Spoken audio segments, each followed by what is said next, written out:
Hello students, आज के lecture में हम देखने वाले हैं डेंसिटी। तो डेंसिटी आपने सुना ही होगा, ठीक है, और छोटी क्लास में बचपन से भी आप पढ़ते आ रहे होंगे डेंसिटी का मतलब क्या, मास अपॉन वॉल्यूम। तो ये तो हुई जनरल डेंसिटी की वैल्यू। अब डेंसिटी से रिलेटेड अलग अलग टर्म जो है वो हम आज के लेक्चर में देखने वाले हैं। लाइक डेंसिटी के अलावा रिलेटिव डेंसिटी क्या होती है, स्पेसिफिक ग्रेविटी क्या होती है, वेपर डेंसिटी क्या होती है। तो इस लेक्चर में जो सबसे इंपॉर्टेंट हमारे केमिस्ट्री पॉइंट ऑफ व्यू से वो है वेपर डेंसिटी। ठीक है, ये थ्रू आउट 11-12 में जहाँ पे भी फिजिकल केमिस्ट्री होगी कहीं ना कहीं आपको नाम देखने को मिलेगा। ठीक है, वेपर डेंसिटी, तो उसको लास्ट में हम ठीक है सारा देखेंगे। तो स्टार्ट करते हैं सबसे पहले डेंसिटी से। तो डेंसिटी को कैटेगराइज करा गया सिंपली। सबसे पहले मैंने बोला इसको एब्सोल्यूट डेंसिटी। एब्सोल्यूट डेंसिटी क्या है? तो it is defined as mass occupied by the substance per unit volume. It can be calculated for any solid, liquid and gas. Absolute density मतलब जो हम नॉर्मली डेंसिटी डिफाइन करते हैं किसी के लिए भी, वो भले सॉलिड हो, लिक्विड हो या गैस, पर यूनिट वॉल्यूम में कितना मास आ रहा है वो हम क्या बोलेंगे, उसको डेंसिटी कहेंगे, डेंसिटी बोलेंगे। या जनरली हम जो बोलते हैं मास अपॉन वॉल्यूम होता है वो एक एब्सोल्यूट डेंसिटी, वो किसी के लिए भी हो सकता है, वो सॉलिड भी हो सकता है, लिक्विड भी हो सकता है और गैस भी हो सकता है। तो वही लिखा है एब्सोल्यूट डेंसिटी, जिसको मैंने शॉर्ट में एडी लिख दिया, equals to mass of substance divide by volume of substance. अब ये सब्सटेंस सॉलिड भी हो सकता है, लिक्विड भी हो सकता है, गैस भी हो सकता है। ठीक है, चलिए फिर इसके बाद अगर हम बात करें इसकी यूनिट की, है ना, तो फिजिक्स में यूनिट वगैरह जो हम देखते हैं सिंपल सा एमकेएस के अंदर तो हम क्या केजी पर मीटर क्यूब बोलेंगे।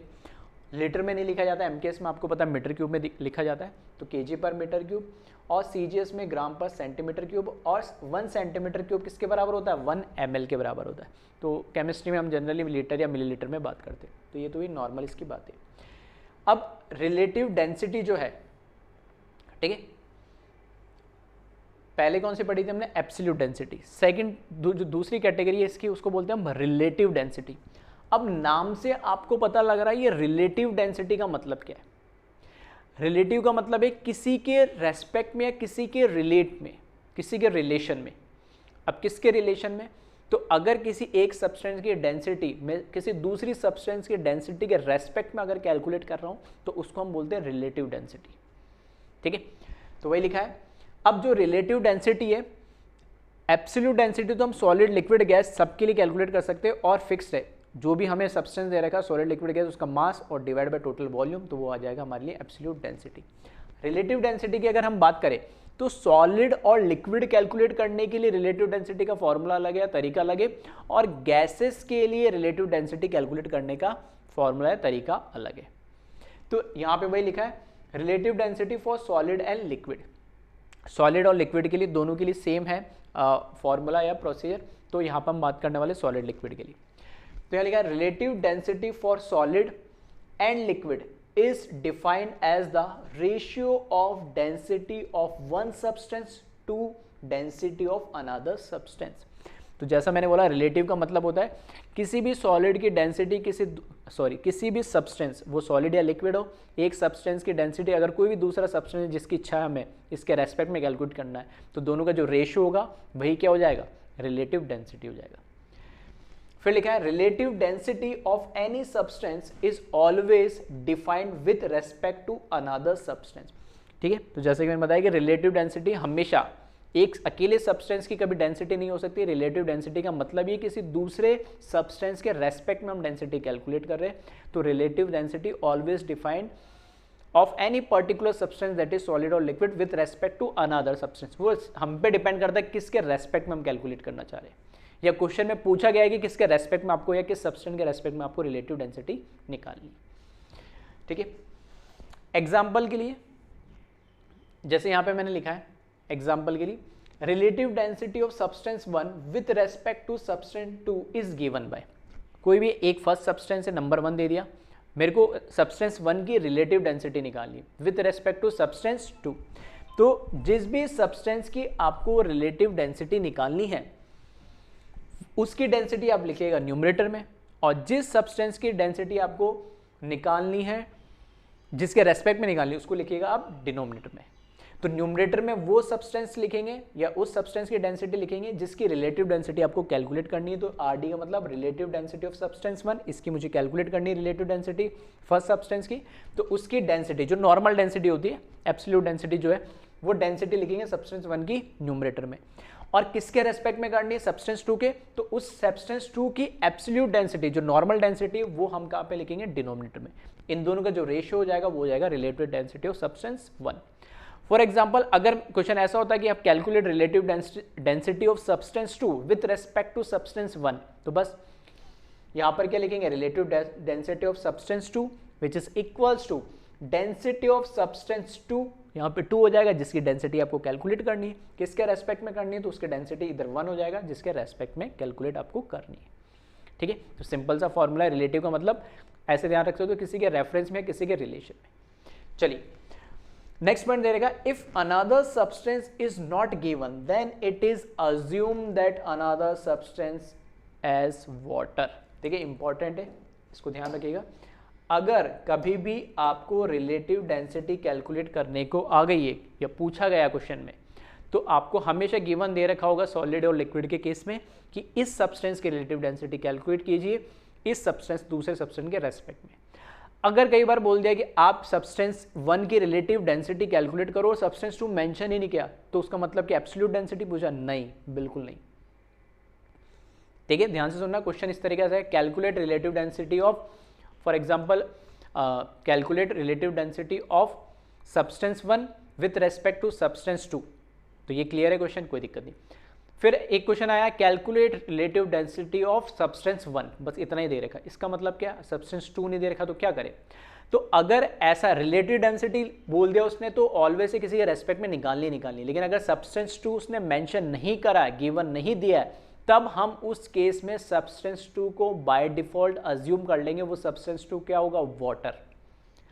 अब सब्सटेंस 1 जिसकी भी हमें रिलेटिव डेंसिटी कैलकुलेट करनी है वो आइदर सॉलिड हो, उस तो भी सब्सटेंस 2 को नहीं दे रखा है तो हम वाटर मानेंगे, और जिस भी सब्सटेंस की हमें रिलेटिव डेंसिटी कैलकुलेट करनी है वो भले लिक्विड हो और किसके रेस्पेक्ट में कैलकुलेट करनी है वो नहीं दे रखा तो भी हमें वाटर। मतलब सॉलिड और लिक्विड के केस में अगर कोई सब्सटेंस 2 दे नहीं रखा हमें तो बाय डिफॉल्ट वो क्या कंसिडर करना? हमें वाटर कंसिडर करना, H2O कंसिडर करना है। क्लियर है? चलिए फिर लिखा है नेक्स्ट आगे, relative density of any substance with respect to water is known as specific gravity।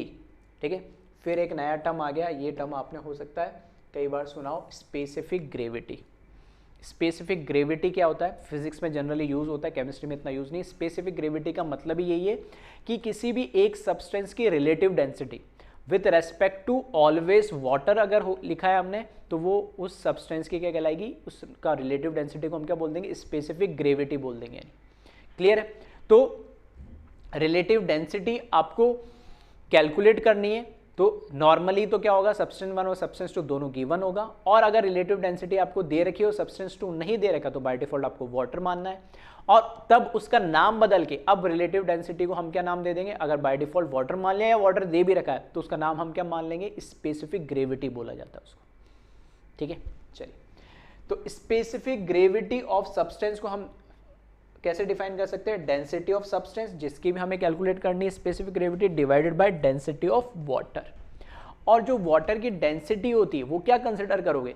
क्या ये कांस्टेंट वैल्यू होती है? बिल्कुल, ये कांस्टेंट वैल्यू होती है, ये हमें याद रखनी है। तो जो डेंसिटी ऑफ वाटर होती है, density of water is maximum at 4 degree Celsius, that is 1 gram per ml या 1 ग्राम पर सेंटीमीटर क्यूब।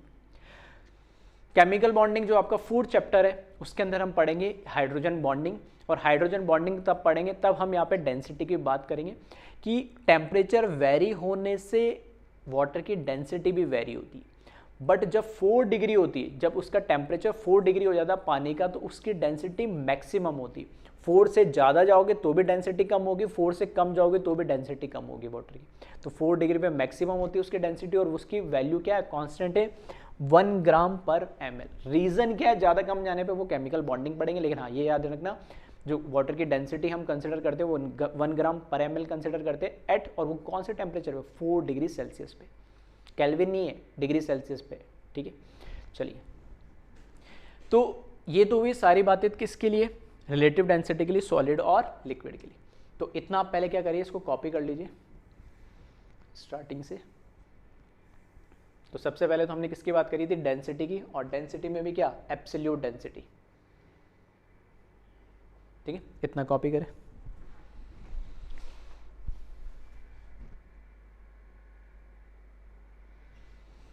ठीक है, वीडियो पॉज करके कॉपी कर लेना इसको।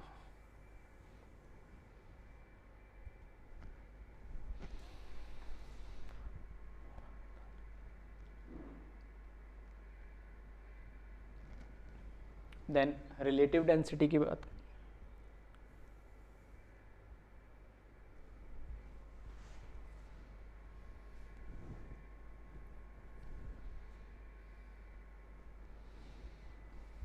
ठीक है। फिर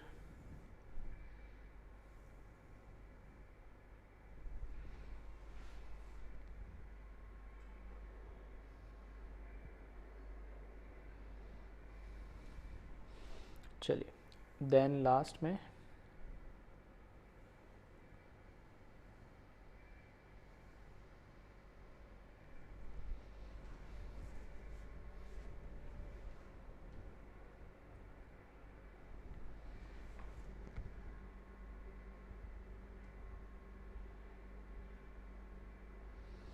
ठीक है। तो यहाँ तक हमने बात कर ली एब्सोल्यूट डेंसिटी और रिलेटिव डेंसिटी, और रिलेटिव डेंसिटी भी फिर किसके लिए, सिर्फ सॉलिड और लिक्विड के लिए।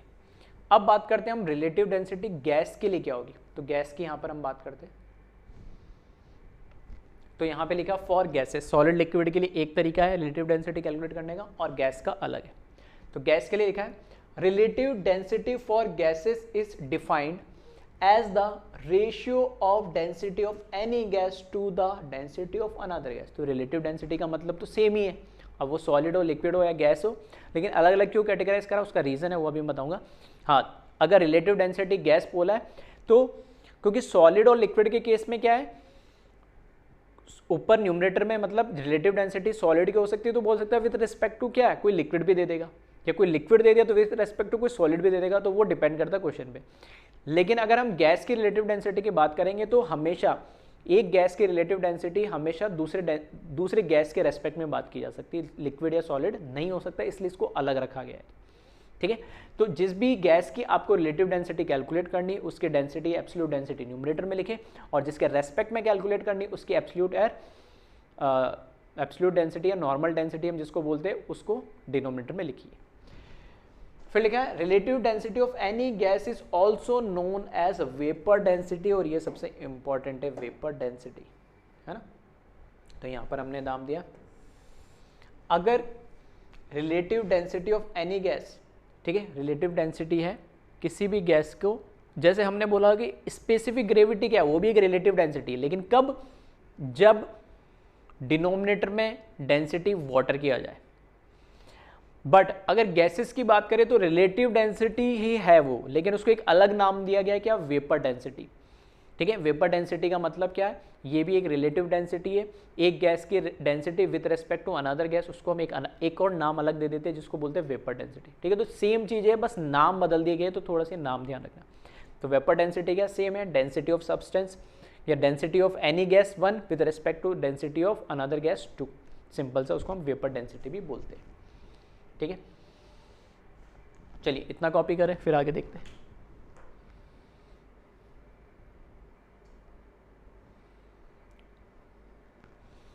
नेक्स्ट पॉइंट दे रखा है इसमें,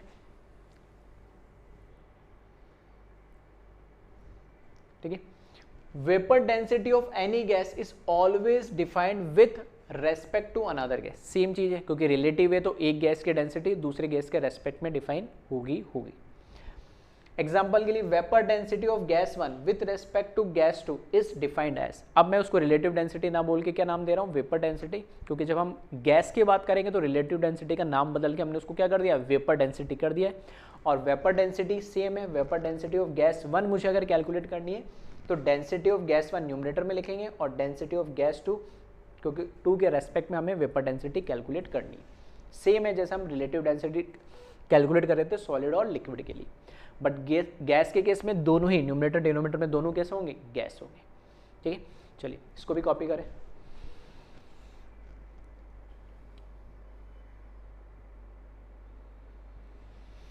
फिर आगे हम बात करते हैं इसमें,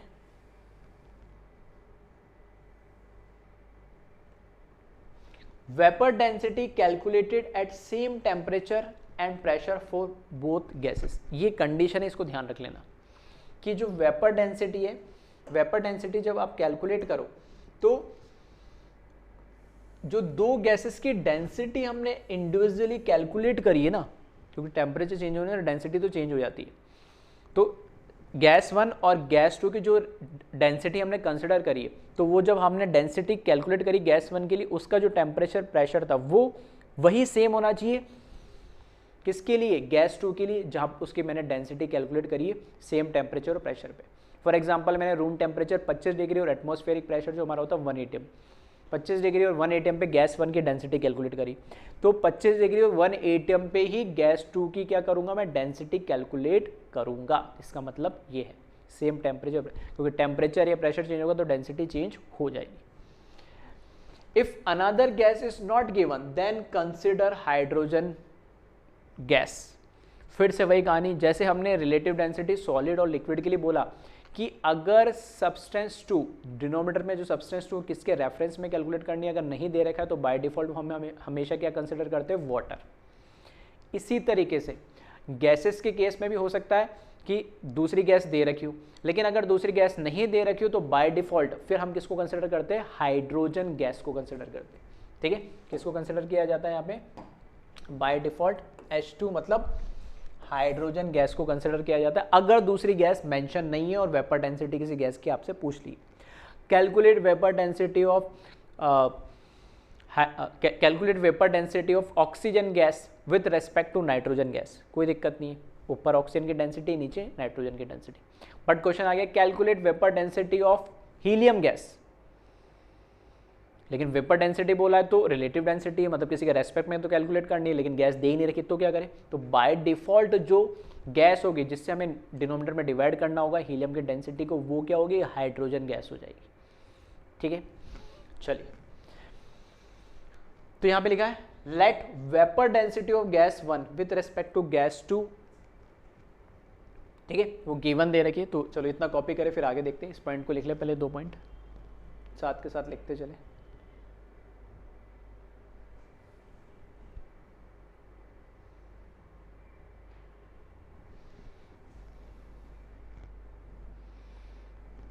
ठीक है, चलिए फिर देखें इसमें। अब इसने वही बताया कि लिखना कैसे है, तो यहां पे लिख दिया है let vapour density of gas 1 with respect to gas 2 अगर मेरे को कैलकुलेट करनी है, तो vapour density of gas 1 is equal to density of gas 1 divide by density of gas 2।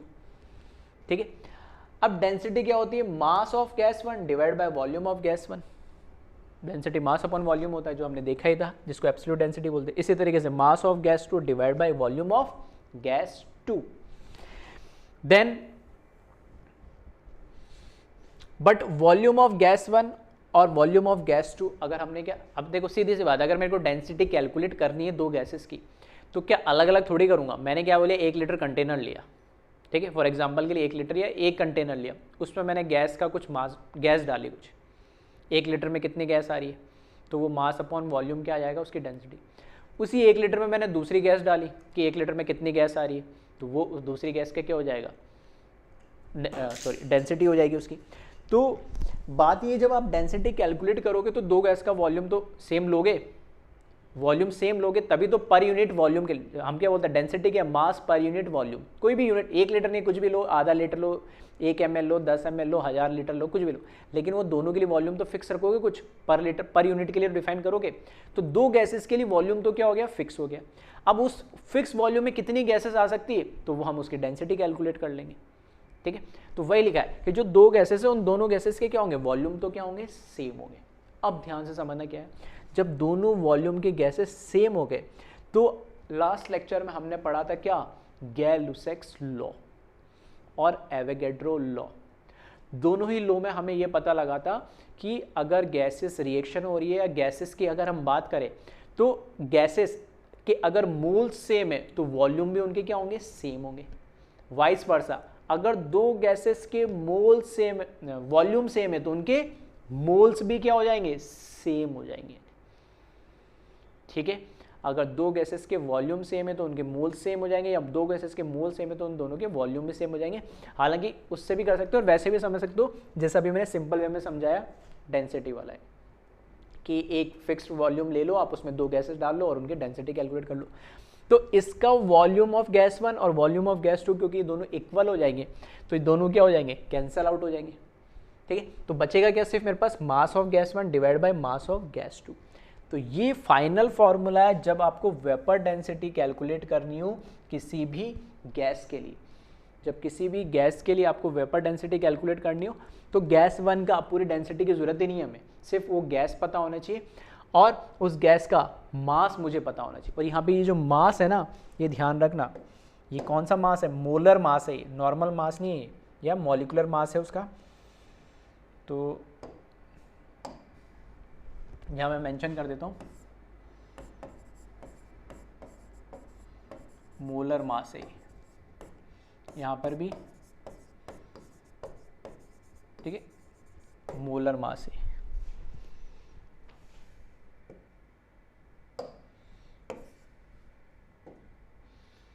ठीक है, तो ये मास नॉर्मल नहीं है, बताने का मतलब है कि ये उस गैस का क्या होगा, मोलर मास या मॉलिकुलर मास होगा। नहीं तो वॉल्यूम तो दोनों का कैंसिल आउट हो गया, अब क्या रह गया, सिर्फ मास। तो पहले गैस का मोलर मास डिवाइड बाय दूसरे गैस का मोलर मास, बस। अब इसमें देखना, जैसे कि मैंने बोला कि अगर गैस 2 मेंशन नहीं है and if gas 2 is not given, then by default वो मास किसका हो जाएगा, दूसरी गैस का, हाइड्रोजन हो जाएगा। और हाइड्रोजन गैस का मास कितना होता है, 2।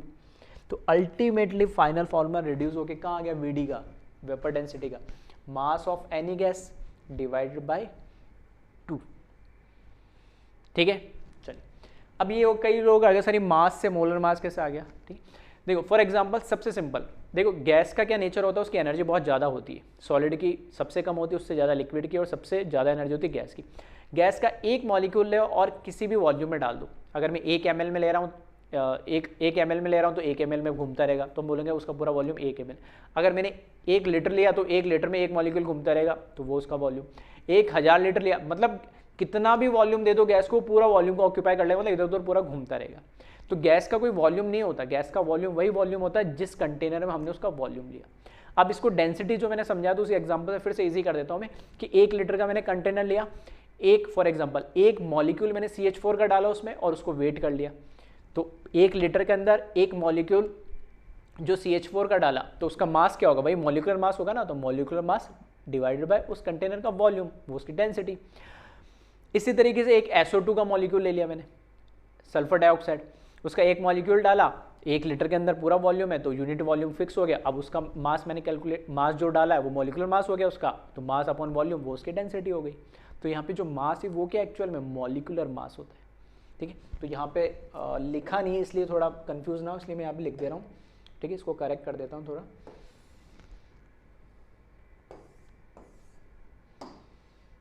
ठीक है, वेपर डेंसिटी क्या है,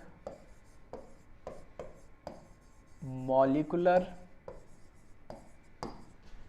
mass of any gas divided by सब जगह जहां जहां मास लिखा वहां मॉलिकुलर लिख लेना। ठीक है, मैंने एक जगह चेंज करा है।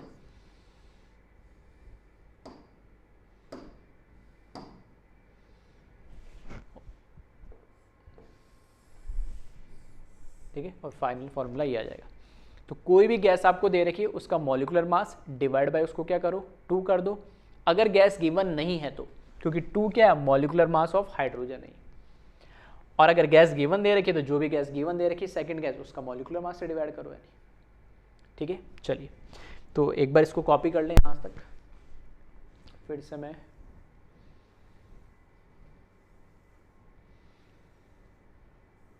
ठीक है गैसेस के लिए जितना था कॉपी तो कर लिया था, एक बार फिर मैं स्लाइड कर देता हूँ, जहाँ जहाँ जिसका छूट गया कॉपी कर लेना। फॉर गैसेस के लिए रिलेटिव डेंसिटी हमने स्टार्ट करा था वहाँ से। ठीक है, तो वीडियो पॉज कर लेना इसको।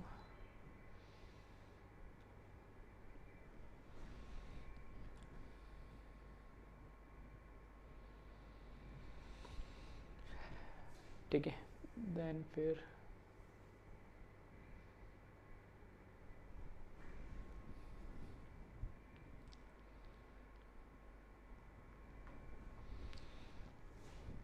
ठीक है, देन फिर यहाँ से यही आप क्या करो, इसको थोड़ा करेक्शन कर ही लो, है ना।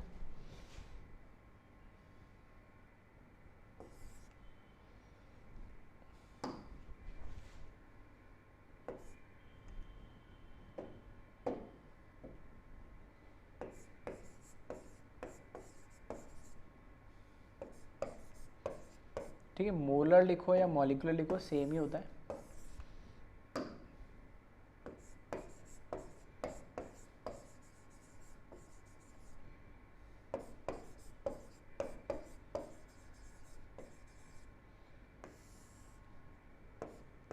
अब ठीक है, ठीक है, तो molecular mass of gas 1 divide by molecular mass of gas 2 upon volume of gas 1 divide by volume of gas 2। अब सारी चीज़ें क्लियर है। एक एक सिंपल सा मान लो, एक एक दोनों के मॉलिक्यूल उठाए और 1 लीटर के अंदर या जो भी फिक्स वॉल्यूम है उसके अंदर हमने डाला, तो वॉल्यूम तो दोनों का फिक्स हो गया, तो volume of gas 1 is equals to volume of gas 2।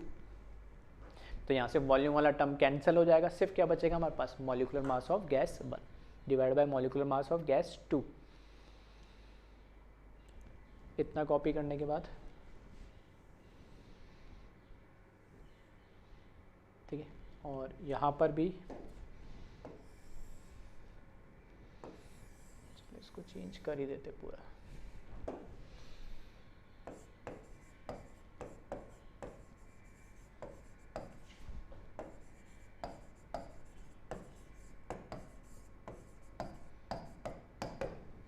Molecular mass of gas 1 divided by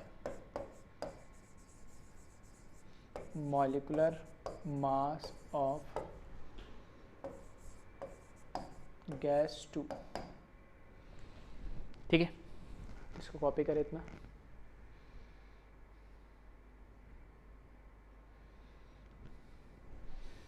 फिर यहाँ भी चेंज कर ही ले आप।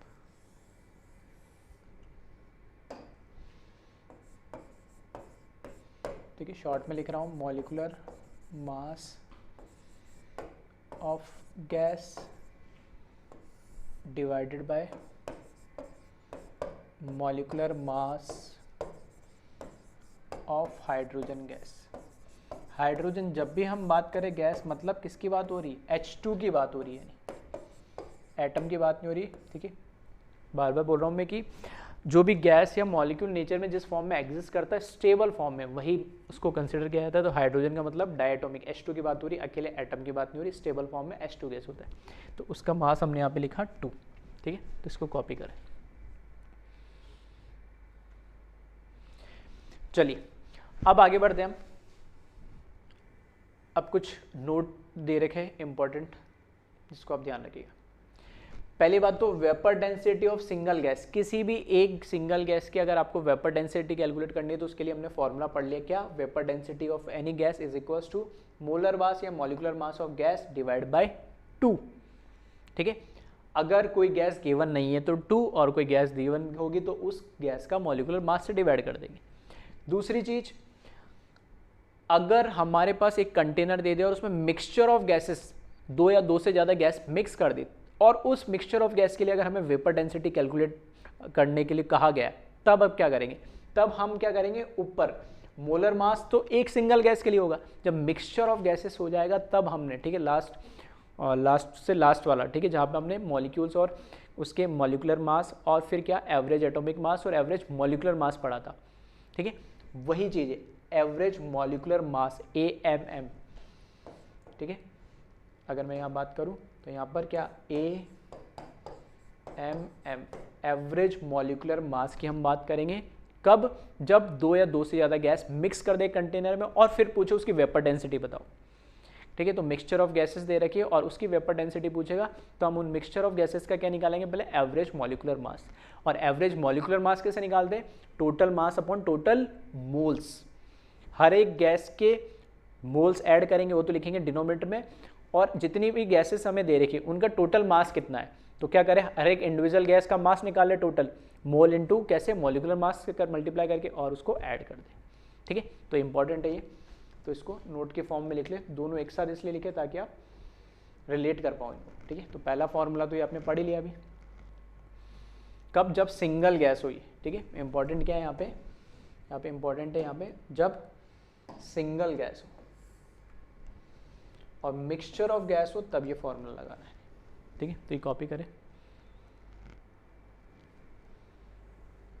और ये मिक्सचर ऑफ गैस के लिए। चलिए अब हम बात करते हैं कुछ न्यूमेरिकल्स की इसमें। तो पहला क्वेश्चन देखें आप,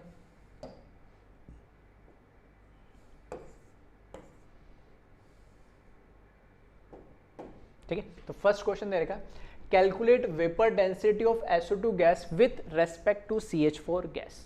सिंपल सा, ठीक है। तो जो क्वेश्चंस ज़्यादा आते हैं वैसे उस टाइप के क्वेश्चन मैंने करा है। जनरली वेपर डेंसिटी पे इसमें क्वेश्चन आता है। इसमें इंपॉर्टेंट जो टॉपिक था वो कौन सा? वेपर डेंसिटी, जो मैंने स्टार्टिंग में आपको बताया था। तो वेपर डेंसिटी हमें SO2 गैस को कैलकुलेट करनी है, किसके रेस्पेक्ट में? CH4 के। तो दोनों गैस हमें मेंशन करनी है। तो बस इसमें आप देखोगे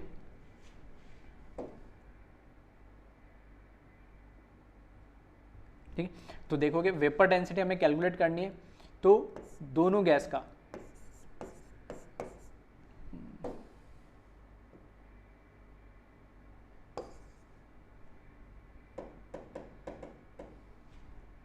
ठीक है, दोनों गैस का आपको क्या करना पड़ेगा, ठीक है। थोड़ा ज़्यादा फाइन हो जा रहा है, वो दिख नहीं रहा है ना। तो यहाँ से मॉलिक्यूलर मास ऑफ, ठीक है, किसकी? SO2 की बात हो रही है, तो molecular mass of sulphur dioxide, इसको हम कैलकुलेट करेंगे। तो सल्फर का आपको पता होना चाहिए एटॉमिक मास कितना है, 32 प्लस 2 ऑक्सीजन एटम है, और 2 ऑक्सीजन एटम का मास कितना हो जाएगा? 16 इंटू 2, तो टोटल कितना हो जाएगा? ये 64 ग्राम, ठीक है। 32 प्लस 32 64। इसी तरीके से मॉलिक्यूलर मास ऑफ CH4, ठीक है। मॉलिक्यूलर मास ऑफ क्या चाहिए हमें? CH4 चाहिए, ठीक है। तो कितना हो जाएगा? कार्बन का 12 प्लस हाइड्रोजन का 1 इंटू 4 का कितना हो जाएगा? 4, तो ये हो जाएगा 16 ग्राम, ठीक है। तो शॉर्ट में लिख रहा हूँ मैं, चलो लिख देता हूँ। वेपर डेंसिटी ऑफ किसकी कैलकुलेट करनी है हमें? SO2 गैस की। तो जिसकी वेपर डेंसिटी आपको कैलकुलेट करनी है उसका molecular mass of SO2 numerator में आएगा और divided by molecular mass of उस गैस का मास जिसके रेस्पेक्ट में कैलकुलेट करना है। तो यहाँ पे CH4 के रेस्पेक्ट में कैलकुलेट करना है, ठीक है। तो यहाँ पर मैं लिख रहा हूँ शॉर्ट में वेपर डेंसिटी ऑफ SO2, तो वो क्या हो जाएगा? 64 डिवाइडेड बाय 16, तो ये आ जाएगा 4। और एक सबसे इंपॉर्टेंट मैं यहाँ से कंक्लूजन भी है कि 64 ग्राम 16 ग्राम, तो ग्राम से ग्राम कैंसिल। वेपर डेंसिटी की कोई यूनिट नहीं होती है, ठीक है। नॉर्मल डेंसिटी की यूनिट होती है, लेकिन वेपर डेंसिटी की कोई यूनिट नहीं होती है। चाहो तो ये लिख लेना आप नोट में, इंपॉर्टेंट, ठीक है। तो ये लिखे आप सॉल्यूशन इसका।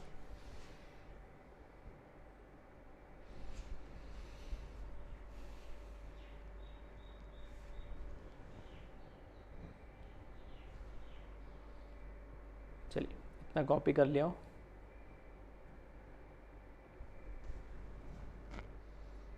ठीक है। तो पहले टाइप का क्वेश्चन ये जिसमें दोनों गैस आपको मेंशन कर रही हो। नेक्स्ट क्वेश्चन देखिए, calculate vapour density of CO2 gas. सिर्फ इतना लिख दिया, लेकिन वेपर डेंसिटी लिख दिया तो फिर किसी के रिलेशन में बताना ही पड़ेगा, और अगर कुछ नहीं दे रखा तो मॉलिक्यूलर मास ऑफ हाइड्रोजन लेना पड़ेगा, और वो कितना हो जाएगा? हाइड्रोजन गैस का मतलब H2 गैस का मतलब 2, ठीक है। तो वीडियो पॉज करके आप सॉल्व कर लें, और जिनको नहीं आया अभी तक समझ में इसको देख सकते हैं। तो यहाँ पर मैं लिख रहा हूँ मॉलिक्यूलर मास ऑफ कौन सी गैस है हमारे पास? CO2 gas, carbon dioxide. तो कितना हो जाएगा? कार्बन का 12 प्लस दो ऑक्सीजन एटम, एक ऑक्सीजन एटम का 16, तो 16 इंटू 32 प्लस 12 तो कितना आ जाएगा 44 ग्राम इसका मॉलिकुलर मास। ठीक है, तो आपको कई बार कह चुका हूँ और अब इम्पोर्टेंस भी अब समझ में आ रही होगी कि इतना सोचना ना पड़े। तो 1 से लेकर 20 तक जितने भी एलिमेंट है सबका एटॉमिक मास और एटॉमिक नंबर आपको पता होना चाहिए। देन क्योंकि कोई गैस गिवन नहीं है तो molecular mass of H2 gas की हम बात करें तो वो कितना हो जाएगा 1 इंटू 2, तो वो हो जाएगा 2 gram. Then vapour density of CO2 gas, vapour density of CO2 gas पूछा है, तो vapour density of CO2 gas क्या होगा, molecular mass of CO2 divided by molecular mass of दूसरी गैस मेंशन नहीं दे रखी है तो हम क्या लेंगे H2। ठीक है, तो यहाँ पर 44 डिवाइडेड बाई 2 तो ये आ जाएगा 22। ठीक है, इसकी कोई यूनिट नहीं होगी। ठीक है, तो इसको कॉपी कर ले एक बार।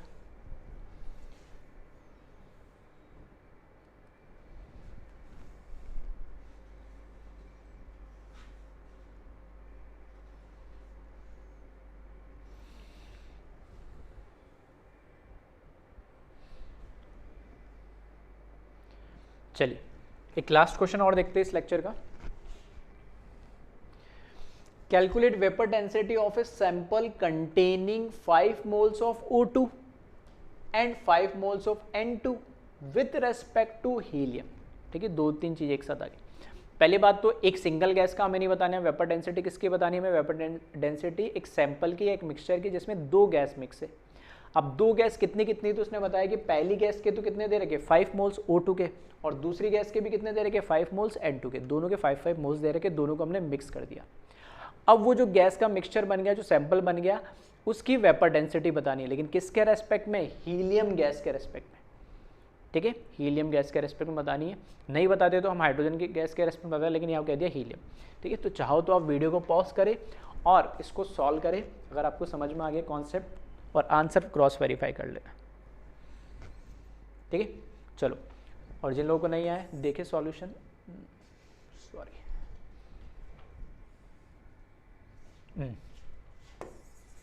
तो सबसे पहले तो मुझे पता है कि जब मिक्सचर ऑफ गैसेस आ जाती है तो हमें क्या करना पड़ता है, उसका मास पता करना पड़ेगा। और मिक्सचर ऑफ गैस का मास कैसे पता करते हैं हम, एवरेज मॉलिकुलर मास से, AMM। और वो कैसे कैलकुलेट करना पड़ेगा, इनके टोटल मोल्स मुझे पता लग जाएंगे 5 + 5 ये तो, टोटल मास कैसे पता लगेगा, तो एक गैस का मास कितना है और उसके टोटल नंबर ऑफ मोल्स कितने, उससे मल्टीप्लाई कर दूंगा तो उस गैस का टोटल मास आ जाएगा। ऐसे ही दूसरी गैस का ऑन सो। तो यहाँ पर सिंपल में इस तरीके से लिख रहा हूँ, मॉलिकुलर मास ऑफ O2 जिसको मैंने MO2 से रिप्रेजेंट करा। ठीक है, बार बार ना लिखना पड़े, इस तरीके से। तो ये कितना हो जाएगा 2 × 16 32 ग्राम। फिर molecular mass of N2 gas, जिसको हम M सबस्क्रिप्ट में लिख रहा हूँ इस तरीके से ना, N2, ये क्या जाएगा 2 × एक एटम का मास कितना होता है 14, तो ये हो जाएगा 28 ग्राम। सही है, क्योंकि हीलियम भी दे रखा है तो चलो हीलियम का लिख ही लेते हैं हम। Molecular mass of helium gas वो कितना होता है, तो MHE लिख देता हूँ इसके लिए, और एक ही एटम होता है ये तो 1 × 4, तो ये हो जाएगा 4 ग्राम। ये तो हमने क्या करा, सभी के मास कैलकुलेट कर लिया। ठीक है, अब ये जो सैंपल हमें दे रखा है उसमें, ठीक है, तो यहाँ पे लिख रहा हूँ मैं मोल्स किस किस के दे रखे हमें, मोल्स ऑफ O2। ठीक है, मोल्स को जनरली N से, स्मॉल n से रिप्रेजेंट करते हैं, और सब स्क्रिप्ट में O2 लिख दिया, तो मोल्स ऑफ O2 वो हमें दे रखे हैं कितने 5। इसी तरीके से मोल्स ऑफ N2 ये भी हमें कितने दे रखे हैं 5। तो एक ठीक है। 1 मोल ऑक्सीजन एटम का मास कितना होता है, सॉरी 1 मोल ऑक्सीजन मॉलिक्यूल O2 मॉलिक्यूल का मास कितना होगा 32, तो 5 मोल का कितना होगा 5 × 32, तो टोटल मास आ जाएगा। इसी तरीके से 1 मोल N2 मॉलिक्यूल का मास कितना होगा 28 ग्राम, तो 5 मोल का कितना होगा 5 × 28, ठीक है। तो यहाँ पर मैं क्या करूँगा टोटल मास कैलकुलेट कर लेता हूँ। तो total mass of 5 mole O2, तो ये क्या करूँ, इसके मोल्स जो है उसको मल्टीप्लाई कर दो इसके मॉलिक्यूलर मास से, तो ये कितना हो जाएगा 5 × 32, ठीक है। फिर इसी तरीके से, ठीक है, फिर इसी तरीके से मैं क्या कर लूँ, total mass of 5 moles of N2, इसके भी 5 ही दे रखे, तो इसको क्या करूँ moles multiply by molecular mass of N2, तो फिर से ये हो जाएगा 5 × 28, ठीक है। लास्ट में एक साथ कर लेंगे, इसको मैंने ऐसे ही छोड़ दिया, चाहो तो आप लिख लेना। तो ये मैंने टोटल मास कर, अब मेरे को सैंपल का मास कैलकुलेट करना है, तो दोनों का मास क्या करूँ ऐड कर दूँ मैं, तो total mass of sample, sample मतलब मिक्सचर ऑफ N2 और O2, तो ये कितना हो जाएगा 5 × 32 प्लस 5 × कितना 28, ठीक है। ये तो हुआ है टोटल मास। और टोटल मोल्स की अगर मैं बात करूं, टोटल मोल्स ऑफ सैंपल की अगर मैं बात करूं, तो टोटल मोल्स क्या होंगे O2 के मोल्स प्लस N2 के मोल्स, तो कितना हो जाएगा ये 5 + 5 10, टोटल मोल्स आ जाएंगे 10। अब पहले तो मैं क्या निकालूंगा एवरेज मोलर मास निकालूंगा, यानी ठीक है, पहले क्या निकालूंगा मैं average molar mass of gaseous mixture of sample, लिख देता हूं चलो। वो क्या होता है total mass upon total moles, ठीक है। तो वहाँ पे हालांकि जब हमने पढ़ा था एवरेज मॉलिक्यूलर मास वहाँ पे डिटेल में बताया था, फिर भी चलो मैं लिख देता हूँ। ये क्या होता है समेशन ऑफ MI/NI, ऐसे लिखा था। समेशन मतलब जो भी गैस है हमारे पास, जो भी हमारे पास एक गैस है, उस गैस के एक गैस के मोल्स उस मिक्सचर में और उस गैस का मॉलिक्यूलर मास। तो यहाँ पे दो गैस है तो moles into oxygen into molecular mass of oxygen plus moles of nitrogen plus molecular mass of nitrogen divided by total का मतलब समेशन टोटल मोल्स। तो ये दोनों ही चीज़ हमने क्या करा इंडिविजुअली कैलकुलेट कर लिया है। इसकी वैल्यू तो ये आ गई यहाँ पे टोटल मास ऑफ सैंपल, ये दिख रहा है मोल्स इनटू मॉलिक्यूलर मास, तो N × M या प्लस इस तरीके से। तो ये हमने अलग से कैलकुलेट कर लिया, इसको तो लिख लेंगे। तो ये वैल्यू यहाँ आ गई है, ये वैल्यू यहाँ हमने पहले ही कैलकुलेट कर ली। अब हमें कैलकुलेट करनी है वेपर डेंसिटी, ठीक है। तो वेपर डेंसिटी अगर मेरे को कैलकुलेट करनी है तो शॉर्ट में लिख रहा हूँ वेपर डेंसिटी ऑफ सैंपल, वो क्या होगा average molecular mass divided by, ठीक है, मास ऑफ हीलियम, क्योंकि हीलियम के रेस्पेक्ट में पूछा गया है इसको, ठीक है। और चाहो तो इसको आप कैलकुलेट कर ले, ठीक है। अच्छा मैंने कैलकुलेट नहीं करा तो चलो कोई दिक्कत नहीं, एक साथ ही कर लेना है।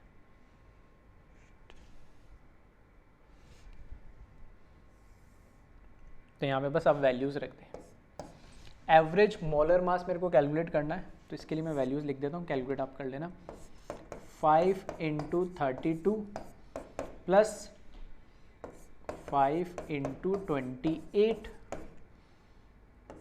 ठीक है। ये तो हुआ total mass divide by total moles, वो कितना दे रखा है 10। ये तो AMM की वैल्यू हुई और ये डिवाइडेड बाय 4, ठीक है। इसको पूरे को आप जब सॉल्व करोगे, ठीक है, 5 कॉमन आ जाएगा, वैसे भी आप कर सकते हैं, ठीक है। 5 दोनों साइड से कॉमन होकर इसे कट जाएगा तो इधर बचेगा नीचे 2, और 32 + 28 कितना हो जाएगा 60, 60/2 कितना आ जाएगा 30, तो ये आ जाएगा ऊपर 30 और नीचे आ जाएगा 4, और ये कितना आ जाएगा 15/2, दैट मीन्स 7,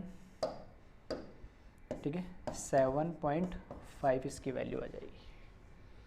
ठीक है, तो ये आपको ध्यान रखना पड़ेगा थोड़ा सा कि वेपर डेंसिटी किसकी पूछी, सिंगल गैस की या मिक्सचर ऑफ गैस की। अगर सिंगल गैस की पूछी है तो उस गैस का मॉलिक्यूलर मास डिवाइडेड बाय अगर कोई गैस दे रखी है जिसके रेफरेंस में उसका मॉलिक्यूलर मास, अगर नहीं दे रखी तो हाइड्रोजन गैस। और अगर मिक्सचर ऑफ गैसेस दे रखी तो यहाँ जैसे मैंने 2 लिए तो 2 का टोटल मास, 3 देती हो तो 3 का मास, 4 दे 4, सबका total mass divide by total moles करना पड़ता है। ठीक है, तो इंपॉर्टेंट इसके अंदर जो है सबसे इंपॉर्टेंट है वेपर डेंसिटी, उसी पे क्वेश्चन पूछे जाते हैं। ठीक है, तो एक बार इसको कॉपी कर ले एक बार आप। ठीक है, और जिन लोगों का ने सॉल्व कर लिया है वो अपना आंसर क्रॉस वेरीफाई कर लेना है। ठीक है, स्टार्टिंग से एक बार कॉपी कर ले जिसने नहीं करा।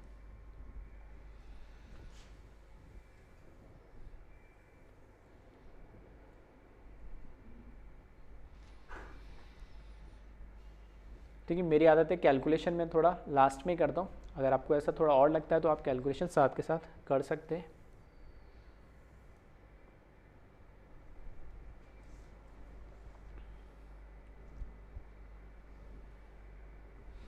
ठीक है, और लास्ट में